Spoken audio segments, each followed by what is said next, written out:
High বন্ধুরা, আমি প্রিয়া। আজ তোমাদের কাছে শেয়ার করে নেব তেঁতুল পাঁচন, অতি পুরনো একটা রেসিপি। চলো এই রেসিপিটা তোমাদের সাথে শেয়ার করে নিই। এটা তৈরি করার জন্য এখানে সবজি নিয়েছি, যার মধ্যে বেগুন, ঝিঙে, উচ্ছে, মূলো আর আলু রয়েছে।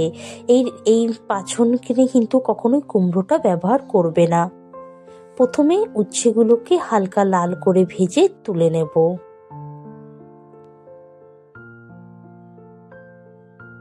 সেই তেলে কিছু ফোড়ন দিয়ে নেব, যার মধ্যে রয়েছে তেজপাতা, শুকনো লঙ্কা, সামান্য একটু সর্ষে আর দিয়ে দিচ্ছি রাঁধুনি। রাঁধুনিটা না একটু হাতে ডলে দেবে।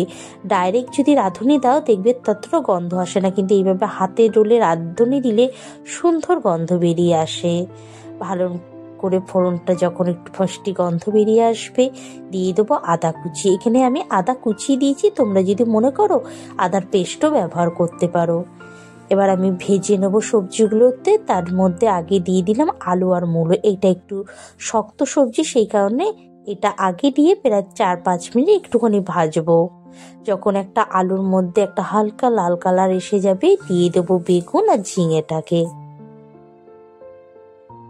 ভালো করে এটাকেও প্রায় 3-4 মিনিট আমি বারবার নাড়াচাড়া দিয়ে ভাজবো। যখন দেখবো সবজিটা একটু নরম হয়ে আসছে, দিয়ে দেবো স্বাদ অনুযায়ী নুন, হলুদ আর টেস্টে ব্যালেন্স আনার জন্য একটু মিষ্টি। ভালো করে আবার মিশিয়ে নিয়ে প্রায় 3-4 মিনিট একটুখানি ভাজবো। দেখো কতটা সুন্দর হয়েছে, আর আমাদের সবজি থেকে জলটা ছাড়া শুরু করে দিয়েছে। এর ভেতরে আমি দিয়ে দেবো 1/2 কাপের মতো একটু জল। জলটা দেওয়ার একটাই কারণ, তাহলে আলু আর মূলোটা না হলে না সিদ্ধ হবে না।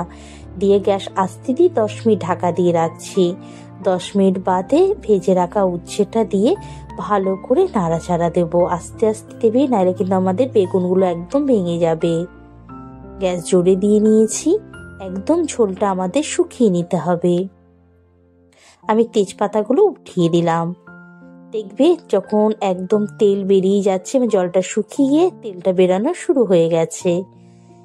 এবার গ্যাস বন্ধ করে আমরা গরম গরম ভাতের সাথে পরিবেশন করব। এত স্বাদ হয় এই রেসিপিটা, অবশ্যই তৈরি করবে, আমায় জানাবে কেমন হয়েছে। ভালো লাগলে একটা সাবস্ক্রাইব করে দিও। Thank you so much.